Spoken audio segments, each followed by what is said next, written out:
is out of control, has been for a full year, and getting more dangerous by the day. Bill Malugin, one of the only reporters tracking this, is following several developments for us tonight, live from the border. He joins us now. Hey, Bill. Hey, Tucker, good evening to you. So a body cam video that you first aired on your show last night has now gone completely viral and is raising some serious questions about the lack of transparency from the federal government when it comes to the moving of illegal immigrants around the country. Just take a look at that video one more time. This is out of Westchester County, New York. This is in August, and what you're looking at is police body cam video of a chartered government flight landing in the middle of the night at the airport there, with that flight full of illegal immigrants who get off and go on buses. Well, that police officer is supposed to be security there, and he starts talking to these federal contractors, asking essentially what the heck is going on here, and those contractors tell him they're basically trying to sweep this under the rug and keep it out of the spotlight. Take a listen. You don't want to be somewhere where the spotlight is. We're trying to keep it down low as possible. A lot of this is just... Oh, I get it. I just, like I said... stuff that we don't tell people. Because what we don't want to do is attract attention. We don't want the media. Yeah. Like, we don't even know where we're going when we're telling.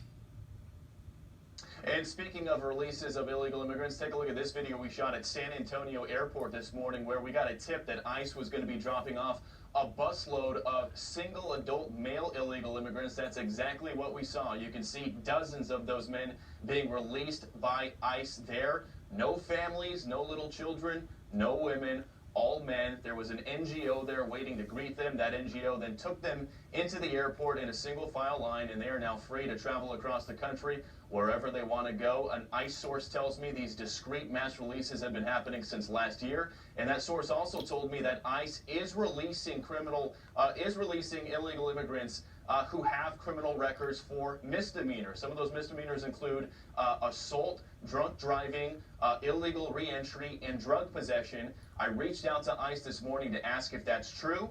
They did not deny it. They only told me they released these migrants on a case-by-case basis. That ICE source went on to tell me they feel the agency has been turned into a travel booking agency rather than an immigration enforcement agency.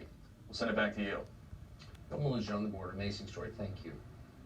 If you think about it, what are the two great crises of the last 20 years? The two things the U.S. government has spent more time and money on than anything else. And those, of course, would be terrorism and COVID.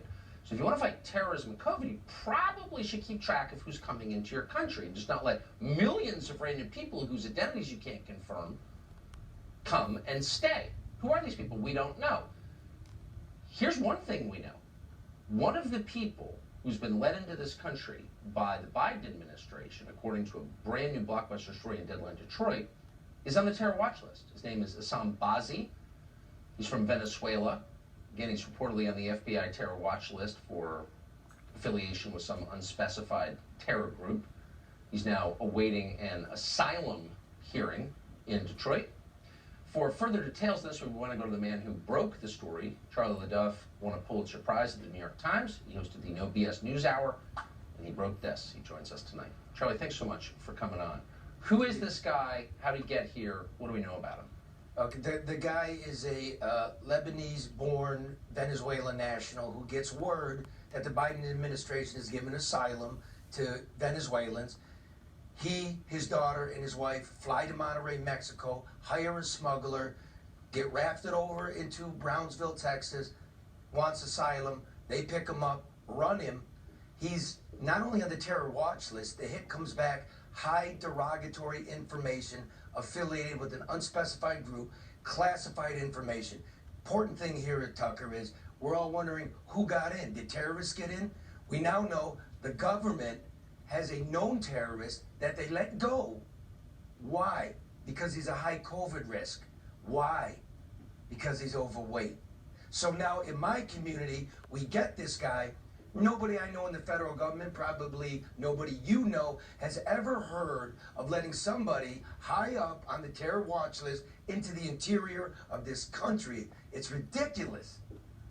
So he is in the state of Michigan, which is an awful long way from...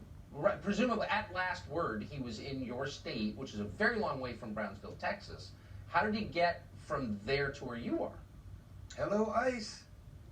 Thank you for the ticket. Now, it's important to say The FBI interrogated this guy, right?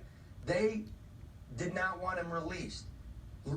Local ICE said he's a flight risk, but, you know, in the great wisdom of Washington, this is the new normal. It's just an unbelievable story, and we're grateful. Get him out. Thank you for bringing that to us. The great Charlie Duff. Appreciate it.